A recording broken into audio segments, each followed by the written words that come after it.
다 함께 찬송가 342장 부르시면서 화요일 새벽 예배를 하나님께 올려드리겠습니다.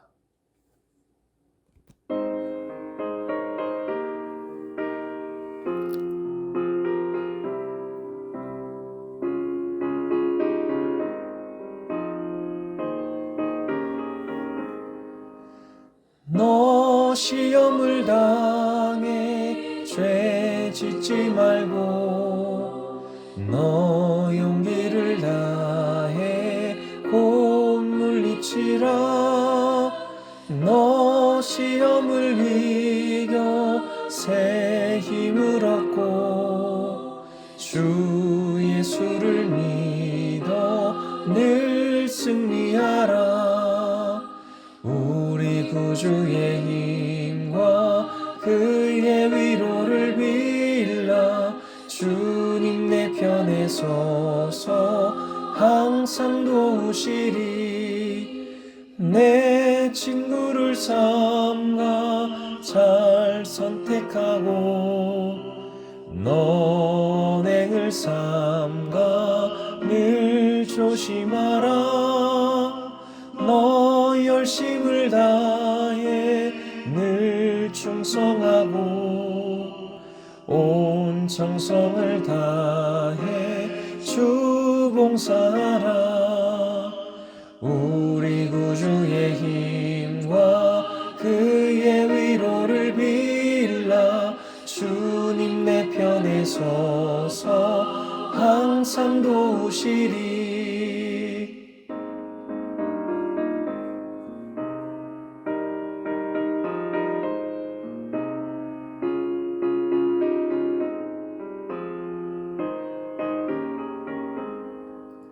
잘 이기는 자는 상 받으리니 너 낙심치 말고 늘 전진하라. 내 구세주 예수 힘 주시리니 주 예수를 믿어 늘 승리하라. 우리 구주의 힘과 그의 위로를 빌라. 주님 내 편에 서서 항상 도우시리.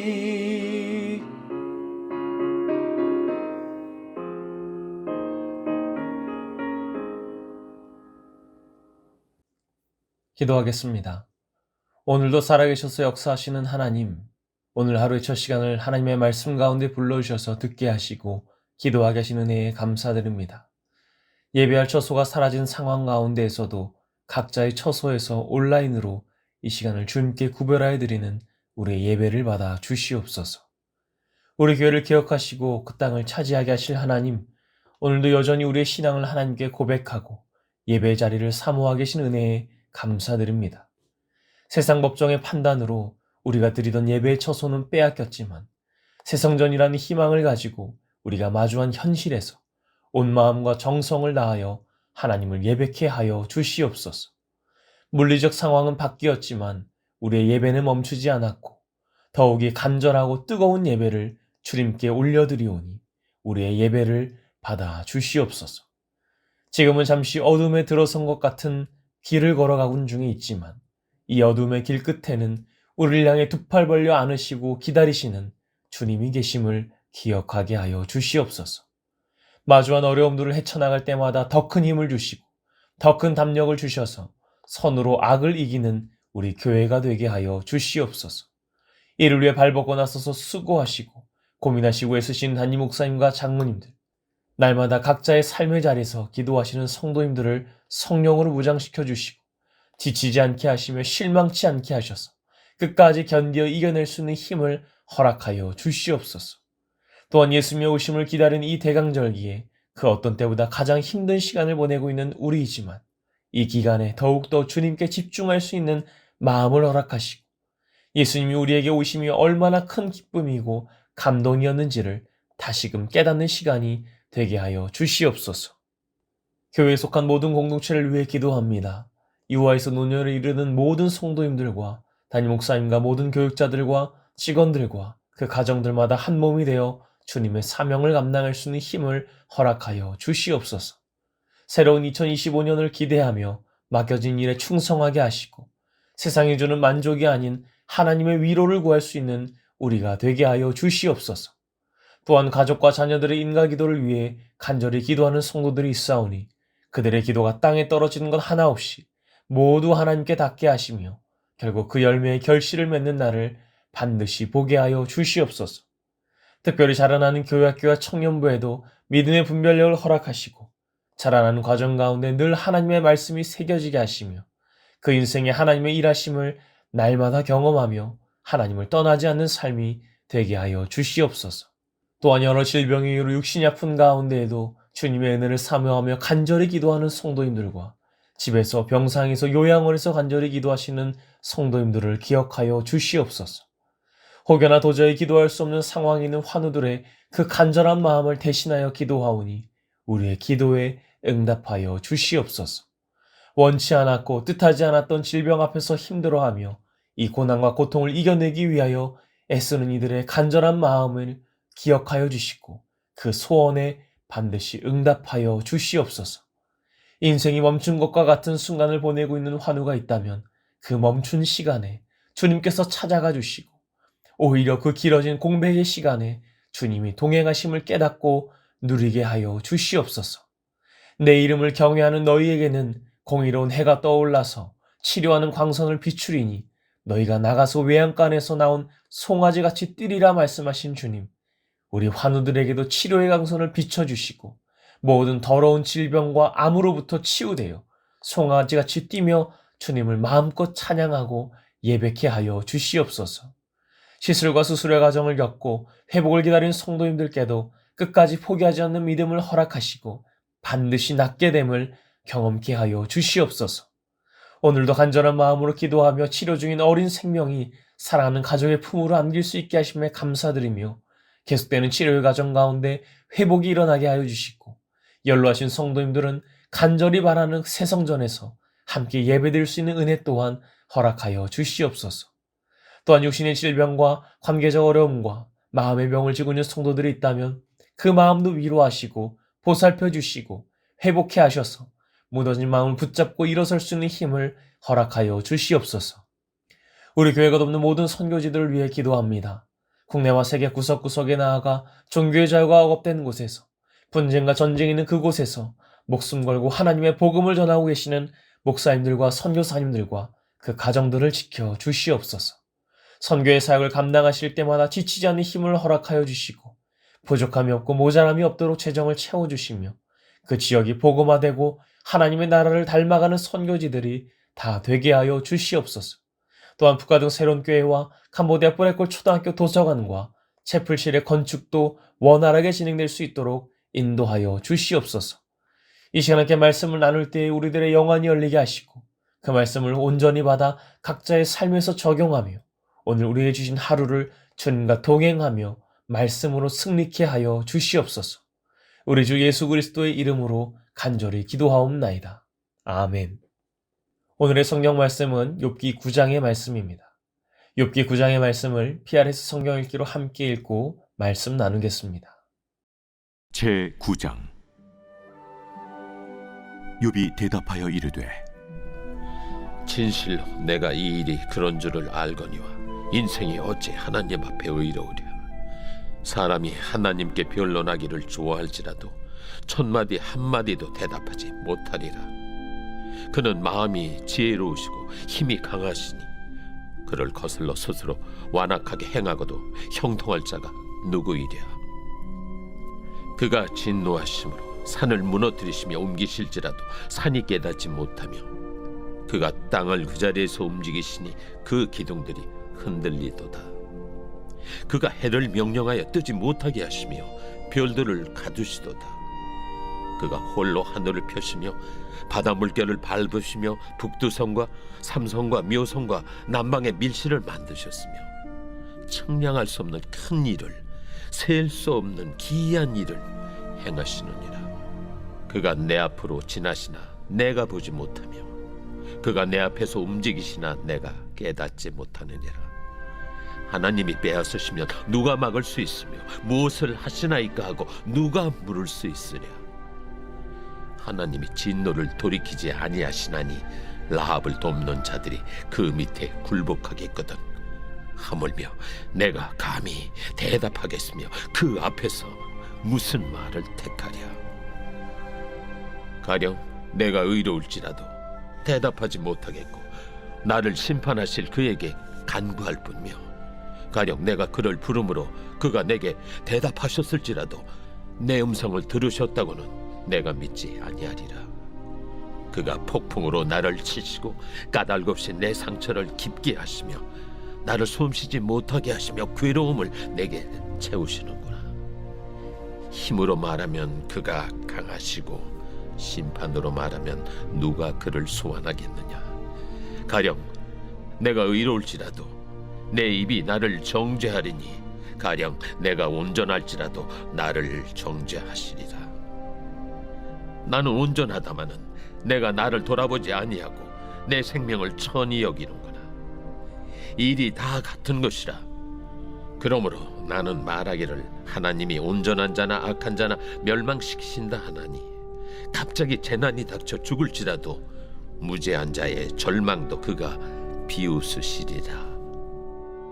세상이 악인의 손에 넘어갔고 재판관의 얼굴도 가려졌나니 그렇게 되게 한 이가 그가 아니시면 누구냐. 나의 날이 경주자보다 빨리 사라져버리니 복을 볼 수 없구나. 그 지나가는 것이 빠른 배 같고 먹이에 날아내리는 독수리와도 같구나. 가령 내가 말하기를 내 불평을 잊고 얼굴 빛을 고쳐 즐거운 모양을 하자 할지라도 내 모든 고통을 두려워하오니 주께서 나를 죄 없다고 여기지 않으실 줄을 아나이다. 내가 정죄하심을 당할진대 어찌 헛되이 수고하리이까. 내가 눈 녹은 물로 몸을 씻고 잿물로 손을 깨끗하게 할지라도 주께서 나를 개천에 빠지게 하시리니 내 옷이라도 나를 싫어하리이다. 하나님은 나처럼 사람이 아니신즉 내가 그에게 대답할 수 없으며 함께 들어가 재판을 할 수도 없고 우리 사이에 손을 얹을 판결자도 없구나. 주께서 그의 막대기를 내게서 떠나게 하시고 그의 위엄이 나를 두렵게 하지 아니하시기를 원하노라. 그리하시면 내가 두려움 없이 말하리라. 나는 본래 그렇게 할 수 있는 자가 아니니라.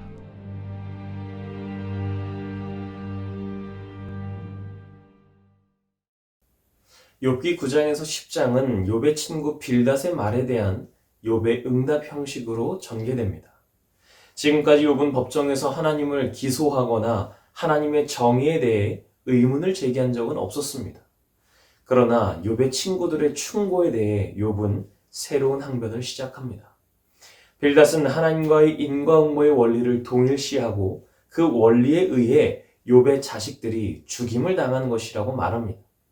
또한 그 원리에 의해 욥이 고난을 받은 것이니 그가 회개를 통해서 하나님께 용서를 받을 기회를 얻을 수 있다고 말했습니다. 이러한 인과응보의 원리를 저항한다는 것은 곧 하나님에 대한 저항을 의미하는 것이고 저항하는 자는 악인으로 취급받게 된다고 말합니다. 그러자 욥은 빌닷의 문제점을 제기하면서 반론을 시작합니다.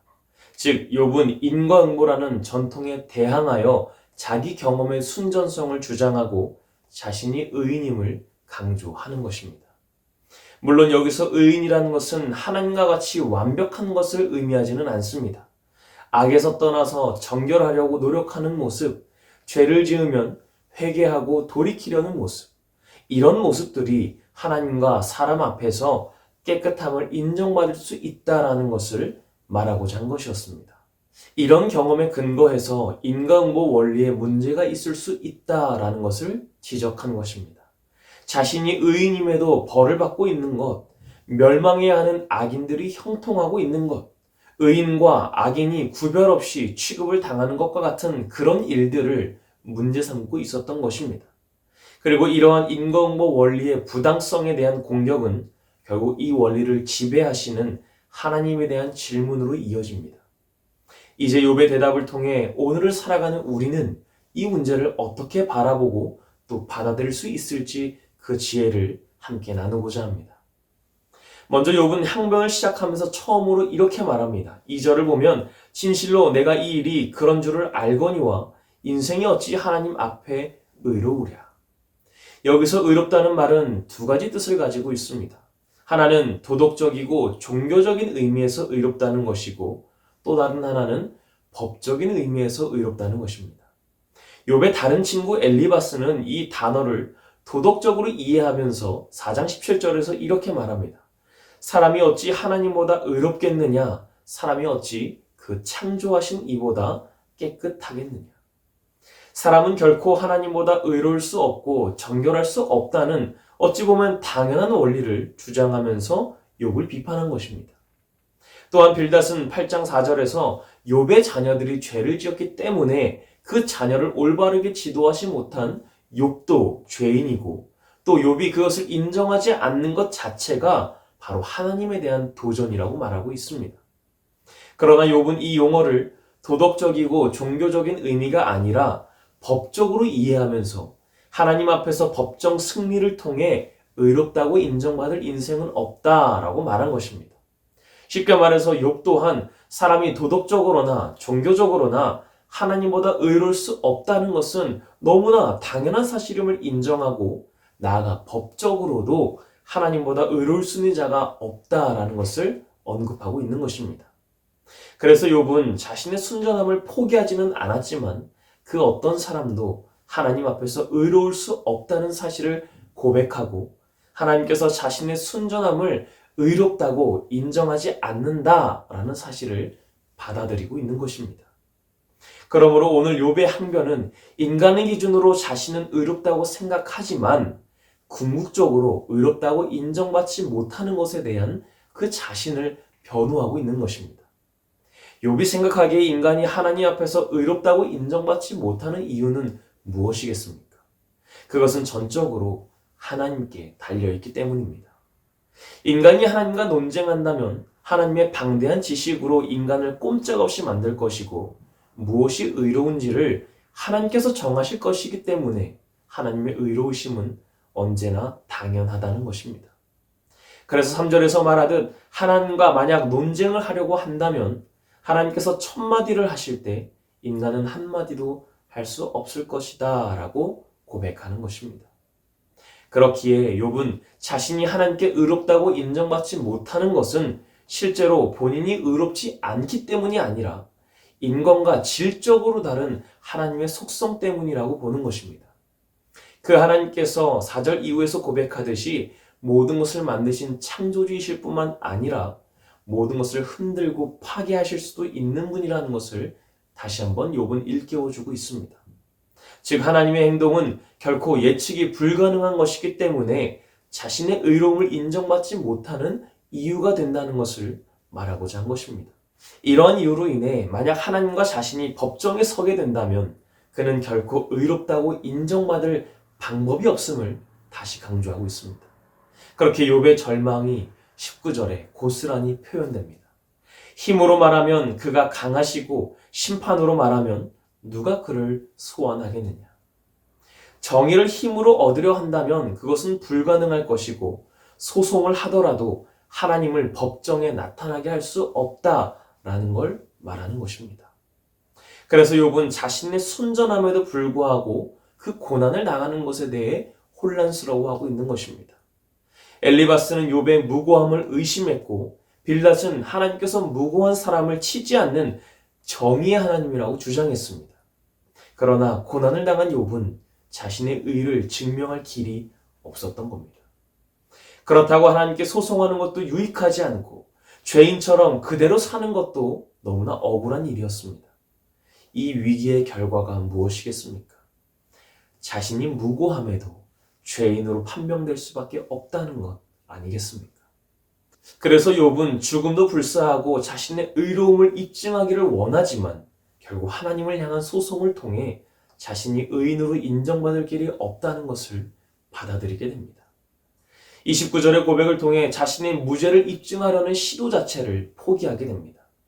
30절의 고백을 통해 물로 몸을 씻고 잿물로 손을 깨끗하게 하는 그 정화의식도 무효하다고 선포합니다. 마지막으로 32절 이후의 고백을 통해 하나님은 창조주이시고 자신은 그의 피조물에 지나지 않음을 고백하는 것입니다. 사랑하는 성도 여러분, 우리는 욥의 이야기를 통해 고난을 당한 자가 숨겨진 하나님을 어떻게 만날 수 있는지를 생각해 보아야 합니다. 비록 욥의 방법이 하나님께서 보시기에는 미흡한 것이었겠지만 친구들의 방법보다는 옳은 방법이었음이 판명나게 됩니다. 욥이 선택한 방법은 자신의 순전한 경험을 끝까지 붙잡음으로써 인과응보라는 전통의 모순을 극복하고자 했던 것이었습니다. 욥이 살던 시대는 전통적 인과응보의 원리가 지배하는 사회로 욥 자신도 그런 전통에 사로잡힌 자였습니다. 하지만 그는 회개하면 복을 받겠다라는 친구들의 요구를 거부하고 자신의 경험에 입각하여 인과응보의 원리와 하나님을 분리시킵니다. 인과응보의 원리와 하나님을 분리할 때 욥은 인과응보의 원리를 비판할 수 있었고 피해자로서 하나님을 향해 탄식할 수 있게 되었던 것입니다. 우리는 이미 욥기의 서론에서 욥의 순전성을 확인할 수 있었습니다. 욥은 온전하고 정직하여 하나님을 경외하며 악에서 떠난 자였고 하나님께서도 사탄에게 대하여 욥을 칭찬하시고 자랑하셨습니다. 그럼에도 욥은 자신이 화를 당했으므로 전통적인 인과응보의 원리의 문제점을 파고 들었던 것입니다. 즉 세상을 주관하시는 하나님께서 잘못했다고 주장하는 것도 아니고 인과응보의 원리를 건드리는 것이 곧 하나님에 대한 모독이라고도 생각하지 않습니다. 욥이 간구하는 것은 하나님께서 자신의 간구를 정당한 것으로 인정해달라는 것이었습니다. 하나님을 향한 욥의 탄식은 자신의 경험의 근거에서 확신하고는 있지만 그가 쏟아내는 말들은 숨겨진 하나님을 직면하려는 그 감정과 마음을 담고 있기 때문에 우리는 욥의 말 속에 담겨진 그 단어의 초점을 맞추기보다는 그의 의도를 파악하며 읽으려고 노력해야 합니다. 욥의 절망은 전능하신 창조주 하나님 앞에 유한한 피조물로 내가 섰다라는 이 사실에서 출발합니다. 그래서 하나님은 인간이 판단하기에 선의 영역에서뿐만 아니라 악해 보이는 영역에서도 역사하신다라는 것입니다. 창조주인 그분은 창조만이 아니라 창조를 역전시키는 혼돈을 불러일으키기도 하고 때로는 인과응보의 원리와 반대로 순전한 자나 악한 자의 구분이 없기도 하고 나아가서는 의인의 고난을 방치하며 악한 자에게 빛을 주시기도 하는 것처럼 보이기도 합니다. 전통적 지혜의 전승을 법칙대로 준수하지 않는 것처럼 보인다는 것입니다. 그래서 욥은 목숨을 걸고 하나님께 간청했지만 응답이 없습니다. 그래서 이 변론이 더 이상 불가능해 보입니다. 욥은 결국 이 고통에서 벗어나서 죽음이라는 안식을 간구하지만 실상은 죽음에 대한 찬미가 아니라 더더욱 살고자 하는 욕망의 표현이었습니다. 욥은 지금 불신앙의 단계에 돌입한 것이 아니라 온몸을 던져서 숨겨진 하나님을 향해 가는 그 길목에서 숨겨지고 해결되지 않는 질문들과 대결하는 중이라는 것입니다. 인과응보를 뛰어넘어 역사하시는 하나님의 속성에서 불합리해 보이는 자신의 고난을 이해하기 시작한 것입니다. 혹여나 우리의 삶 가운데에도 이러한 이해되지 않는 일로 힘들어하거나 고난의 길을 걸어가시는 분이 계시다면 욥과 같이 하나님께 모든 상황을 토로할 수 있기를 간절히 소망합니다. 하나님께 불평불만을 쏟아낸다고 해서 그것이 불신앙이 아니라 나의 불평불만을 하나님이 아닌 다른 것에 의지하여 쏟아내는 것이 불신앙이라는 사실을 깨달으시기 바랍니다. 하나님은 우리의 믿음 없음까지도 끌어안으시고 다독여 주시는 분이십니다. 그 하나님이 나를 사랑하시고 나와 끝까지 함께 하시는 분이라는 사실을 먼저 기억하고 그 사실에 근거하여 우리의 어려움과 고난까지도 그 주님께 고백할 수 있어야 하겠습니다. 욥은 이러한 이유로 하나님께 항변했던 것입니다. 욥의 마음이, 욥의 그 지혜가 느껴지십니까? 그 끝없는 싸움과 항변 끝에 결국 하나님께서는 욥의 마음을 위로하셨고 사탄에게 당신의 자존심이었던 욥을 더욱더 자랑스러워하지 않으셨겠습니까? 그렇기에 지금 맞닥뜨린 어두움과 절망의 상황 속에서도 끝까지 믿음을 잃지 않고 오직 주님께만 우리의 상황을 타don할 수 있는 저와 여러분들의 삶이 되시기를 주님의 이름으로 간절히 축원합니다. 함께 기도하겠습니다.